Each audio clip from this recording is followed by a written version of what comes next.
Hello बच्चों, जैसे जैसे आपके एग्जाम नज़दीक आ रहे हैं वैसे वैसे आपके दिलों की धड़कन बढ़ती जा रही है।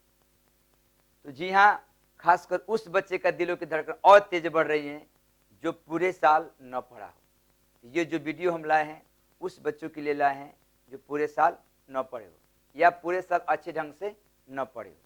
तो देखिए, जी हाँ, आपके पास सिर्फ 3 महीने बचा हुआ है, जैसे कि हम हेडिंग में दिए हुए हैं कि नवंबर से जनवरी तक, यानी कि आपके पास नवंबर, दिसंबर और जनवरी 3 मंथ्स बचे हुए हैं। ये 3 मंथ्स में हम आपको एक ऐसा प्लान बताएंगे, एक ऐसा आपको स्ट्रेटेजी देंगे कि आप इस 3 महीने का उपयोग करके आप 95% ला सकते हैं। जी हाँ, आप मेरे वीडियो के साथ बने रहिए और अच्छा लगे मेरा वीडियो लाइक और सब्सक्राइब कर दीजिए। जैसे कि हम वीडियो में हेडिंग दिए हैं कि आप गायब हो जाइए, इसका मतलब ये नहीं कि आप कहीं भाग जाइए, आप पढ़ाई छोड़ दीजिए। गायब होने का मतलब पूरा मेरा वीडियो का सेंस यही होगा कि आप गायब हो जाइए। आपको बताएंगे कि आपको किस चीज से गायब होना है, कहाँ पे गायब होना है, कैसे गायब होना है। ये पूरा वीडियो में आप मेरे बने रहिए, एक एक चीज करके आपको एक्सप्लेन किया जाएगा और 3 मंथ आप मेरे बताए हुए स्ट्रेटेजी पे चलिए, आपका पक्का 95% आपका पक्का है। देखिए, पहला जो है हमारा है कि अंडरस्टैंड द पैटर्न। सबसे पहले आपको जो बोर्ड्स के जो पैटर्न्स होते हैं, जो सिलेबस होते हैं, उसको आपको जानना पड़ेगा।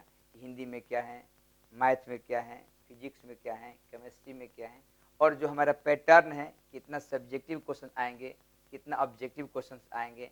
सब्जेक्टिव क्वेश्चन आएंगे तो किस किस चैप्टर से आएंगे, ऑब्जेक्टिव क्वेश्चन आएंगे तो किस किस चैप्टर से आएंगे। अगर आप पूरे इस पैटर्न को समझ जाते हैं तो आप आधा सिलेबस पढ़ के भी आप 100% मार्क्स ला सकते हैं। तो आपको जानना पड़ेगा कि किस चैप्टर का कितना इम्पोर्टेंस है हमारे बोर्ड एग्जाम में।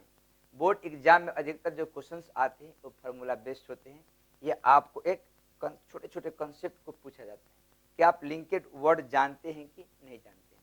जैसे आपको यहाँ पर हम दिखा रहे हैं जो हमारा बोर्ड का पैटर्न है, बिहार बोर्ड का, वो क्या 50% के ऑब्जेक्टिव है, 50% सब्जेक्टिव है। जैसे कि ऑब्जेक्टिव आपको बता देते हैं कि मैथ्स का क्वेश्चन होते हैं, पेपर्स 100 मार्क्स का होते हैं, तो आपका जो 50 मार्क्स का जो हो जाएगा आपका ऑब्जेक्टिव हो जाएगा और 50 मार्क्स का आपका सब्जेक्टिव हो जाएगा। तो जो आपको 50 मार्क्स के जो क्वेश्चन होंगे, जो पिछले साल का पैटर्न हम लोगों का है, वो क्या 100 क्वेश्चन आपको आएंगे, इसमें से 50 क्वेश्चन ही आपको बनाने हैं। तो आपको 100 पे फोकस नहीं करना है, आपको 50 क्वेश्चन पे ही फोकस करना है। और ये आप 100 क्वेश्चन में से 50 क्वेश्चन आपका ऐसे होंगे जो आपको आसानी से मार्क्स दिला सकते हैं। जैसे कि एक एग्जाम्पल लेके आपको समझाते हैं। आप मैथ्स का एग्जाम्पल ले लेते हैं। तो आप जानते हैं कि मैथ्स जो पेपर होते हैं उसमें जो क्वेश्चंस होते हैं, सबसे एक आसान चैप्टर है मैथ्स में इन्वर्स। ये सबसे आसान है, तो सबसे पहले आप इन्वर्स को पढ़ लीजिए। दूसरा, सब बच्चे पढ़ते हैं मैट्रिक्स एंड डिटर्मिनेंट, आप मैट्रिक्स एंड डिटर्मिनेंट पढ़ लीजिए। इसके बाद आपका तीसरे क्वेश्चन आते हैं वेक्टर। वेक्टर से बहुत सारा सवाल पूछा जाता है, वेक्टर्स एंड 3D। और एक पढ़ लीजिए डिफरेंशिएशन।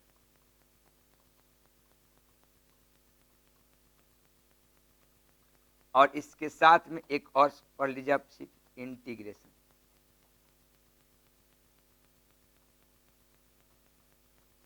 अगर आप 5 चैप्टर पढ़ लेते, inverse, matrix and determinant, vector and 3D, differentiation और इंटीग्रेशन, अगर ये 5 चैप्टर आप पढ़ लेते हैं तो आपका 95% मैथ में मार्क्स पक्का है।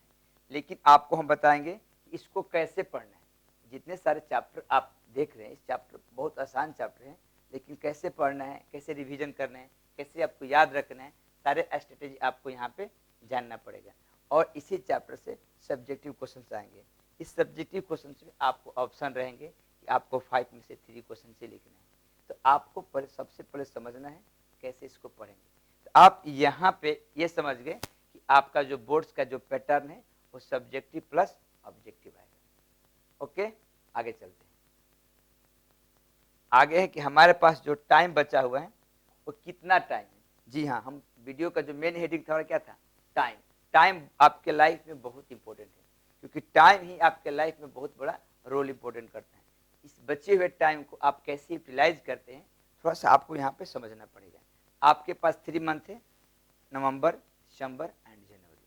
तो देखिए यहाँ पे टाइम से कैसे बचना है। इस टाइम में आपको क्या करना है कि अपने इन्वायरमेंट से आपको डिस्ट्रैक्ट नहीं होना है। आपको बर्बाद करने के लिए बहुत सारे लोग आएंगे जो आपको टाइम को किल करेंगे। यानी कि आपको अपने टाइम को सेव करना है, टाइम को बचाना है। इस इन्वायरमेंट के अंदर आपका आ गया जैसे आपका मोबाइल फोन। आप वीडियो मोबाइल से ही देखिएगा कि जो मोबाइल फ़ोन है उसमें बहुत सारे एप्लीकेशन होते हैं, जैसे कि आपका व्हाट्सअप हो गया, फेसबुक हो गया, ट्विटर हो गया, इंस्टाग्राम हो गया, कॉमेडी वीडियो हो गया, सॉन्ग हो गया। ये सारे चीज़ आपका टाइम किलिंग। अगर आप फेसबुक पर आप चल गए, फेसबुक देखने लगे, आप घंटों घंटों फेसबुक देख लीजिएगा, आपका समय क्या हो जाएगा, बर्बाद हो जाएगा। तो आपको वैसे समय से आपको बचना है, वैसे चीज़ से बचना है, वैसे थिंग से बचना है। या बहुत सारे आपको दोस्त मिलेंगे वहाँ पे जो आपको डिस्टर्ब करेंगे, जो आपको कहीं लेके जाने की कोशिश करेंगे, क्योंकि आपके पास 3 महीने टाइम है। मेरे वीडियो का हेडिंग था कि आप गायब हो जाइए, आप यहाँ से गायब होइए, ऐसे लोगों से गायब होइए, ऐसे एप्लीकेशन से गायब होइए। 3 मंथ अपने आप को डुबा दीजिए। 3 मंथ को आप 12 मंथ बना सकते हैं। अपने सिलेबस पे ध्यान दीजिए और इस जितने सारे डिस्टर्बेंस चीज होते हैं जो आपको डिस्टर्ब करते हैं, आप उससे गायब हो जाइए। श्योर आपका 95% मार्क्स आएगा। चलिए नेक्स्ट देखते हैं। नेक्स्ट हमारा है रिवीजन। जैसे कि हम लोग जानते हैं कि बहुत सारे बच्चे क्वेश्चंस को पढ़ते हैं, रीड करते हैं, उसको प्रैक्टिस नहीं करते, उसको रिवीजन नहीं करते हैं, जिसके चलते वो रीड कर करके एग्जाम में जाते हैं और वहाँ पे उसको लिखना पड़ता है। और लिखना और रीड करने में काफ़ी डिफरेंस होता है। और वहीं पे बच्चे जाकर कुछ आता है कुछ नहीं आता है, आधे अधूरे क्वेश्चन लिख के आते हैं। उनको लगता है कि उन्होंने पूरा क्वेश्चन लिख दिया, कि नहीं। जब हम लोग टेस्ट लेते हैं बच्चों को, हम लोग यही स्थिति पाते हैं कि बच्चे रीड करके आते हैं और यहाँ पूरा का पूरा क्वेश्चन को नहीं लिख पाते। तो सबसे जो मेन जो आपका एग्जाम जो पैटर्न है उसके याद करने का, समझने का और मार्क्स लाने का सबसे बड़ा तरीका है रिवीजन। जो बच्चे जितना रिवीजन करता है उतना ही इजी वे से और आसान भाषा में और सजा करके क्वेश्चन को लिख पाता है। तो हम आपको बताते हैं रिवीजन करने का एक थोड़ा सा तरीका। जैसे देखिए, जैसे कि मान लीजिए किसी कोई क्वेश्चन यहाँ पे लिखा हुआ है, आप इस क्वेश्चन को एक बार रीड कर लिए। एक बार रीड करने के बाद आप इसको कॉपी से बंद कर लीजिए और बंद करके आप अपने नई कॉपी पे इसको लिखिए। आप देखिए कि इसमें से कितना कंटेंट हमको याद है, कितना कंटेंट हम लिख पाते हैं। यहाँ से 2 केस होगा, या तो पूरा पूरा कंटेंट आप लिख दीजिएगा या आप कुछ कंटेंट भूल जाइएगा।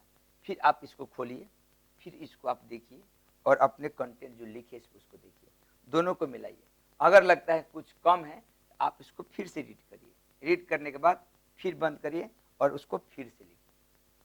आप पाइएगा कि आपको ये पूरा का पूरा आ गया।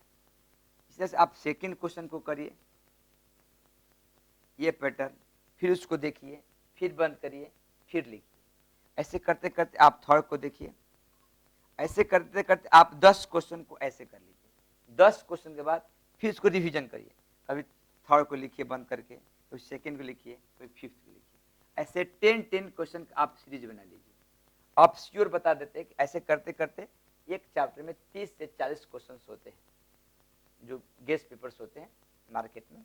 उसमें अगर आप इसको रिवीजन ऐसे करते हैं, आप श्योर बताते हैं कि आप एग्जाम में कभी नहीं भूलते। रिवीजन जो है आपको मार्क्स लाने में सबसे बड़ा जो रोल है वो रिवीजन का है। और 80% जो बच्चे होते हैं इस पैटर्न को फॉलो नहीं करते। अगर आप ऐसे पैटर्न को फॉलो करते हैं, एग्जाम में जाते हैं, उस समय आपको कहीं भी क्वेश्चन देखिएगा आपका पेन नहीं रुकेगा, क्योंकि आप 3, 4, 5 बार उसको रिवीजन कर चुके हैं।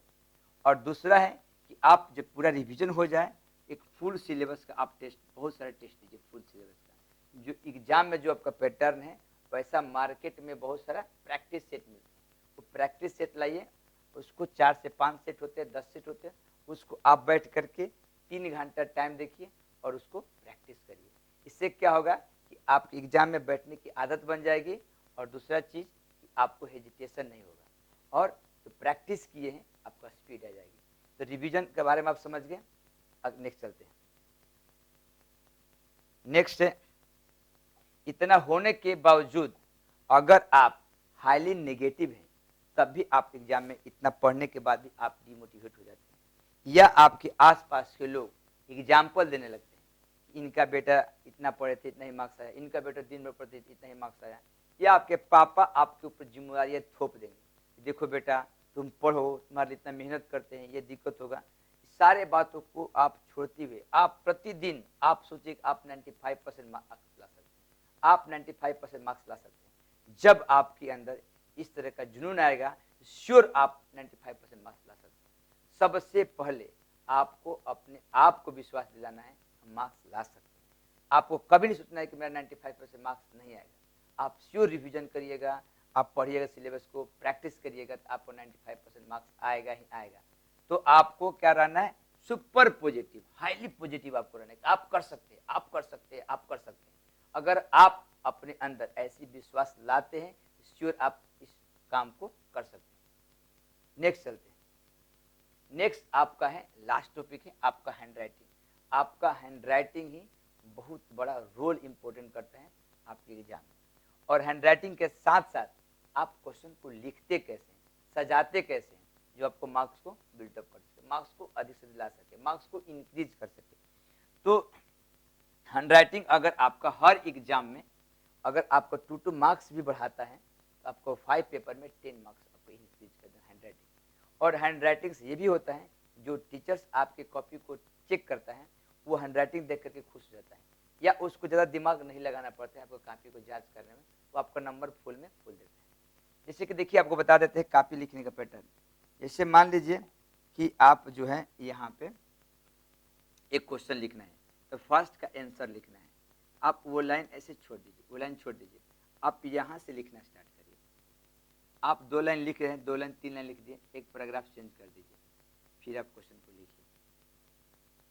मान लेते इतना लिखने के बाद आपका क्वेश्चन समाप्त हो गया, एक लाइन छोड़ के आप सेकंड का आंसर लिखिए, फिर आप छोड़ दीजिए, यहाँ से फिर लिखिए, फिर पैराग्राफ चेंज कर लीजिए, यहाँ से फिर लिखिए। आपका क्वेश्चन मान लीजिए कि यहाँ पे समाप्त हो गया, फिर आप तीसरा क्वेश्चन करिए, आंसर लिखिए। ऐसे आप पूरा पैटर्न को ले चलिए। इससे होता क्या है कि जो टीचर आपके कॉपी को चेक करते हैं, उनको दिख जाता है कि बच्चा इतना दूर तक ये क्वेश्चन लिखा है और नीट एंड क्लीन, तो आपको सही मार्क के मान लेते हैं, आपका यहाँ पे 3 मार्क्स दे दिए, यहाँ पे सही मार्क आपको 2 मार्क्स दे दिए, आपको सही मार्क यहाँ पे 4 मार्क्स दे दिए। जो आपको मार्क्स देते हैं वो आपको इसी ढंग से देंगे, और जितना गैप यहाँ पे थोड़ा सा गैप रहेगा, तो उनको ये समझ में आएगा कि फर्स्ट क्वेश्चन का आंसर है, सेकेंड का आंसर है। इसमें से 30-40% ऐसे बच्चे होते हैं जिसका नंबरिंग ही पहचान नहीं आता है, और मार्क्स उसको इधर उधर हो जाता है, वो बच्चे कॉपी को रीचेक में डाल देते हैं। आप ऐसे लिखिएगा, कभी रीचेक का नौबत नहीं आएगा। दूसरा नंबर ये है कि आपका जो टीचर काउंट करेगा मार्क्स, वो भी देखिए यहाँ पे गैप है, यहाँ के बाद ये, यहाँ के बाद ये, आराम से आपके मार्क्स को काउंट कर लेगा। तो कॉपी सजाना भी एक बहुत बड़ा आर्ट है, जो आपको मार्क्स इंक्रीज करने में इसका बहुत बड़ा रोल है। तो चलिए इसको समराइज करते हैं। अगर आपको 95% मार्क्स लाना है, सबसे पहले एग्जाम के पैटर्न को समझना पड़ेगा, फर्स्ट नंबर। सेकेंड नंबर, आपके टाइम को यूटिलाइज करना पड़ेगा। थर्ड नंबर, आपको हाईली पॉजिटिव होना पड़ेगा। और फोर्थ नंबर कि आपके अपने हैंड राइटिंग को सुधारना पड़ेगा, ठीक है। और आपको रिवीजन जो है अच्छे ढंग से करना पड़ेगा। अगर आप मेरे इतने पैटर्न को मानते हैं, श्योर आपका 95%